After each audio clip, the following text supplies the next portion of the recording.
Didn't see you there. Have you ever had a fellow airsofter step up to you and start a conversation with a joke like two Germans walk into a bar? Then you know that he just became a proud owner of this beast. Hans, kommen Sie her. Ich habe einen Schnaps für dich. Yeah! Alrighty, let's get this show on the road. Lots to talk about here. Let's start with some stats. The replica is 120 centimeters long. That's about as long as an SVD Draguno. It weighs 6.5 kilos, and for that reason I immediately removed the bipod, the shoulder rest and the carry handle. One interesting note here is that I had a chance to examine 3 replicas. Mine was bought about 12 months ago, and the other 2 were bought maybe 6 months later. A different batch then. I can tell that because basically the only difference was the different cylinders in the gearbox. And with that, let's take a more detailed look at this beauty. One friend had a shortened thread for the flash hider. Oh, Jesus. That resulted in this. That the side protector was wobbly. We just installed an O-ring in between the flash hider and the side protector and we fixed that. Now the next issue is this part. Here the 2 halves of the outer barrel are joined. So if these 2 screws get loose, you can lose the barrel. So make sure they're tightened down. 2 of the replicas had these 2 screws loose from the factory. So if we move forward, here's the most critical part of this replica. Here, where the outer barrel joins the receiver, you have a good millimeter of free space in between. And the part that holds this together is a barrel mount, which I'll talk about later.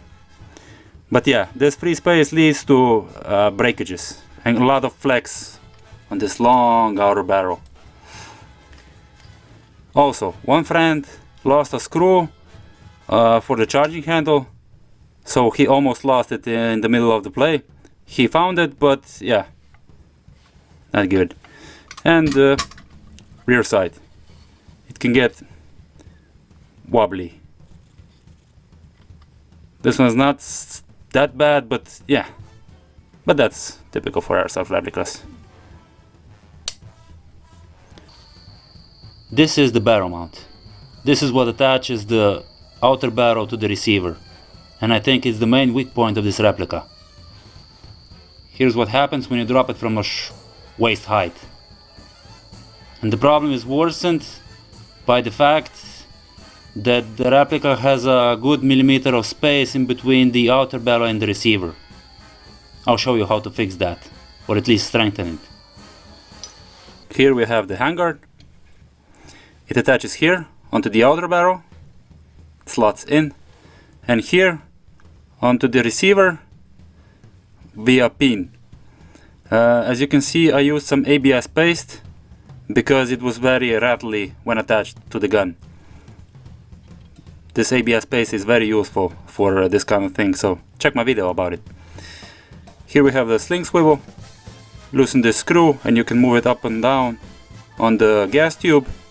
And speaking of the gas tube, when I got the gun, this gas tube was very loosely fitted to the handguard.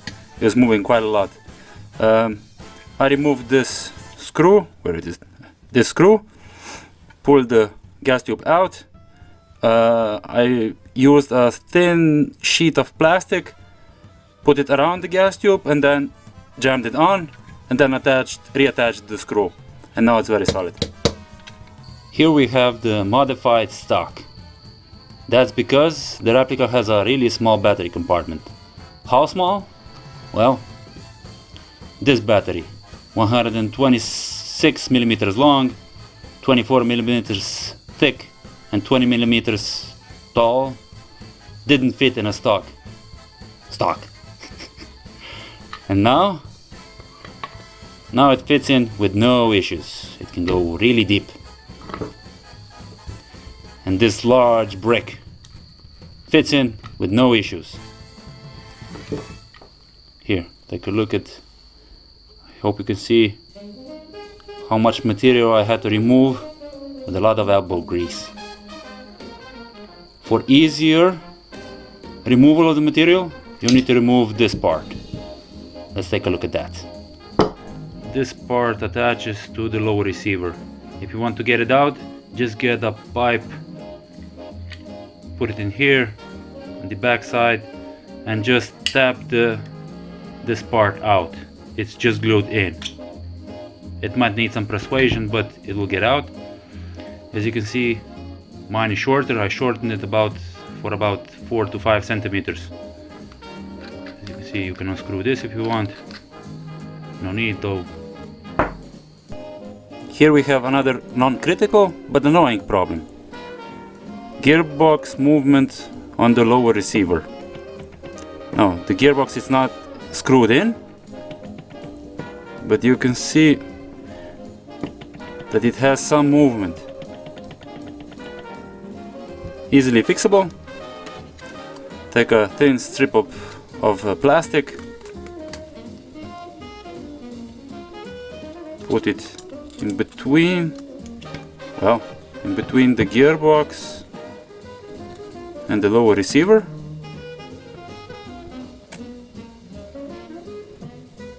Like so. Push down. No, it's not moving. Then just add screw in.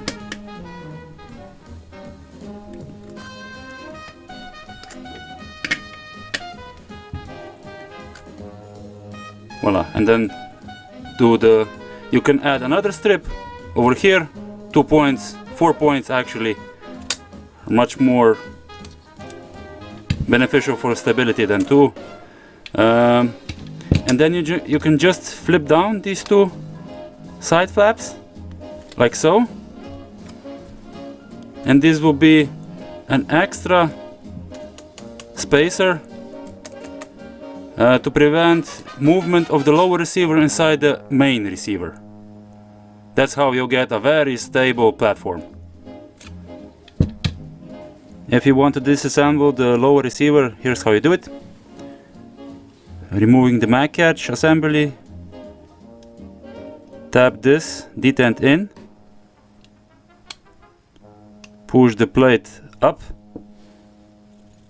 be careful that the detent doesn't fly out. Let's put it out. The detent in the spring. Now slowly retract it a bit more. You can see the spring for the actual mag catch. Slowly retract, keep your finger over it, pull it back. Okay, now we have the spring out. Here you have it. This is not the actual spring. The original one is a bit shorter and a bit stiffer. Okay, complete removing the plate. Now you can flip it over and push out the actual button. I added this spring so this button isn't as rattly. That's it. Now, some advice: Loctite these screws, these 2 screws and these 2 screws in, otherwise they will get loose over time. They secure the stock on the lower receiver. I drilled this hole. That's because I added this screw, so it secures the stock on the receiver more stably. I added this plastic spacer so the stock doesn't move left to right. Now I'll show you how to assemble the trigger. This is our orientation that we're working with. This is the lower part of the trigger. Assembly, switch assembly actually. It attaches here on the back of behind the trigger on this column. If you can see this, it has a screw hole in the middle. Goes on like so. Okay, I'll remove it now. Then in between come the trigger contacts, switch contacts. Here, this is the left and the right, and it works like so. They need to be aligned like so, and the trigger, metal trigger, comes in between and makes the contact. You can see it's flattened. The contacts are flattened, and that's how they have to be aligned. And then we have the top part. This is the cover of the contact trigger switch. You need to orientate it like so. This protrusion has to point up or toward the right side of the receiver. It lines up with the... oh, where are you? With this groove on the side. It holds the detent for the safety. Now if we assemble it, let's grab our contacts. They need to be rotated like so. Hold them in your hand. It's easier to assemble them outside and then place them in the receiver. Push the contacts here in this cut. On this cut. They need to be toward maximum left and toward maximum right. So there's space in between, so they don't make contact with each other. And then you place the top cover with the screw, line it up with the back side, come on, like so. That's how it needs to go into the receiver.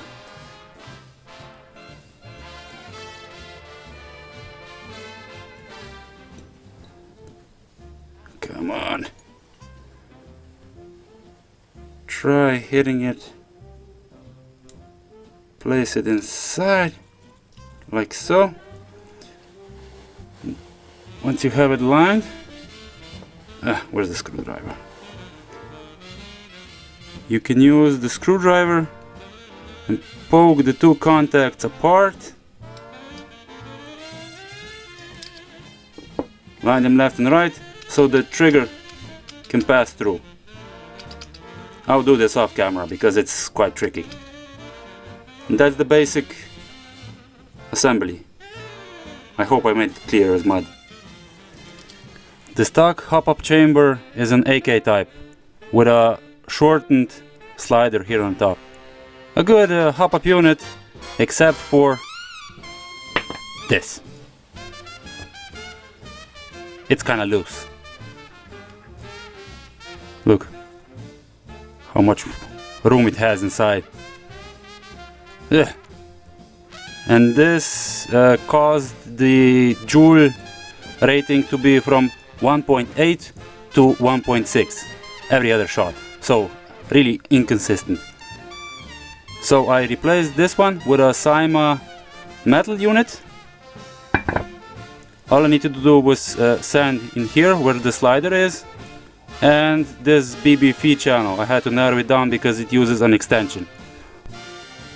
Okay, this is an unopened gearbox. Let's check the shimming.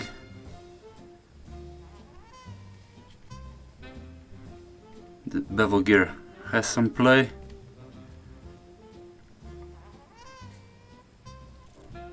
Spur gear as well. Hope you can see that. Quite a lot of movement.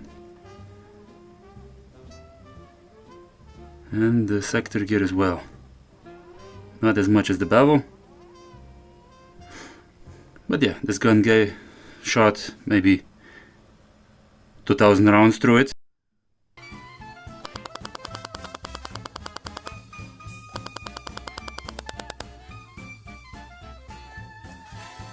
Slight correction here. This gearbox cycled through maybe 5,000 to 6,000 rounds. and to me it looks like a version 6 modified with a few modifications, so it can take version 2, version 3 parts. This is the later type because it has a full cylinder. Mine had a ported one. How it looks. And basically all you need to do is do a quick shim job, replace the O-ring on the piston and change the mainspring. Do some shims. Okay.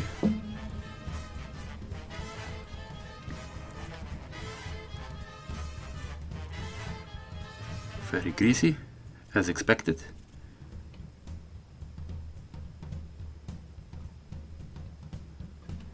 I'm mostly interested in sealing parts.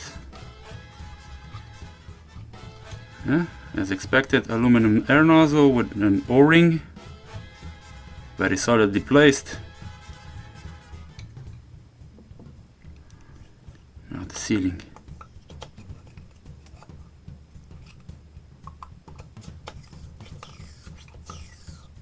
Air series, in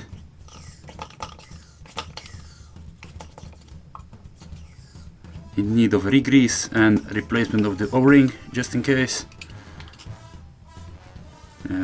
Metal teeth on the piston, no wear and touch. I don't know how it looks visually.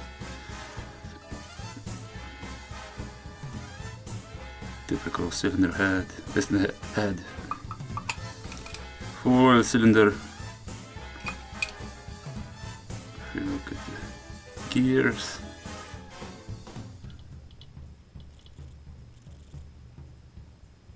no discernible wear. Let's take a look at the magazine.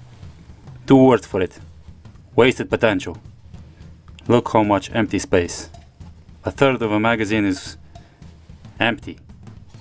And this is a high cap.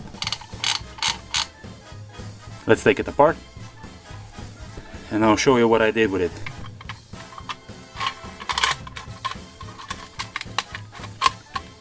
This is what's stuck inside of it. A short M16 high cap. This was not originally attached. So the original capacity, stock capacity, is 160 bb's. With my modifications, now it holds 600 bb's. And I'll show you how I achieved that. Okay, the magazine is apart now, and you can see how it's configured on the inside. So all you need to do for a quick refill, all you need to do is tip up the magazine and you have it recharged. Now, if you're willing to break realism a bit, you can use different mags for it. Like my friend uses SR25 mags with slight modification, so the mag catch can hold it, and you need to remove the BB feeding channel from the hop-up unit. The other option, even better in my opinion, is M14 mags. Those have larger capacity, but they might need some extra work for the mag catch to work. And here's a freebie tip regarding high caps. Winding tool. Insert your magazine into the gun. Put the tool in the side of the magazine and just start rotating.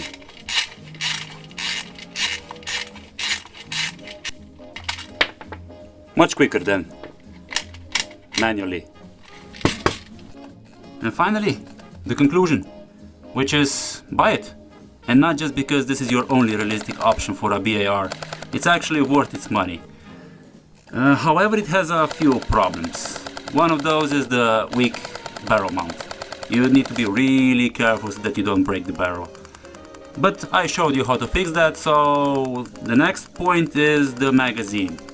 It has a real weak internals, and they have a real problem keeping up with maybe 0.30s or 0.32s. You need to use a 7.4 LiPo so you don't get a lot of misfeeds. But you can fix that with replacing the internal magazine.